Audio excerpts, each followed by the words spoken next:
మీకు ఇక్కడ ర్యాలీ జగన్మోహిని స్వామి వారి చిన్న స్టోరీ అయితే చెప్తానండి. కమండలంలోని నీటితో ఒక శివలింగాన్ని అభిషేకించి ప్రతిష్ఠించారట. ఆ ప్రాంతమే ఇప్పుడు శ్రీ ఉమా కమండలేశ్వర స్వామి వారి ఆలయం.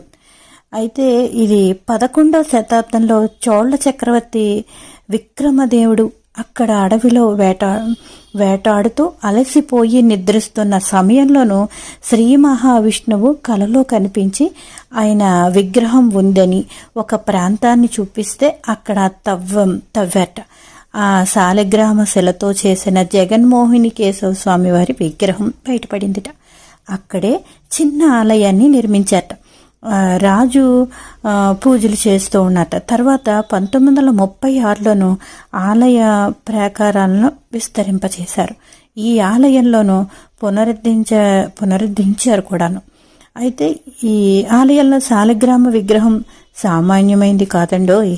ముందు వైపు కేశవస్వామి విష్ణుమూర్తి రూపంలో ఉన్న ఈ విగ్రహానికి వెనుక వైపు జగన్మోహిని రూపంలో స్వామివారి మనకి దర్శనమిస్తారు. అయితే 5 అడుగుల ఎత్తు 3 అడుగుల వెడల్పు స్వామివారి విగ్రహం ఉంటుంది. ఈ ప్రాంతంలో శివాలయం విష్ణు ఆలయం కూడా ఒకదానికొకటి ఎదురెదురుకుంటా కూడా ఉంటాయి. మీకు ఫుల్ వీడియో కూడా ఒకసారి పెట్టేశానండి. అయితే ఈ క్షేత్ర ప్రాంతంలోనే గోదావరి నది ఉపనదులు అయిన వశిష్ట గౌతమి నదులు మధ్యలోనే ఆంధ్రప్రదేశ్లో ఈ కోనసీమలో ఆత్రేయపురం మండలంలో ర్యాలీ అనే గ్రామంలో ఉంది. మీకు ఫుల్ వీడియో లింక్ అయితే పెడతానండి. ప్లీజ్ లైక్ చేయండి, షేర్ చేయండి.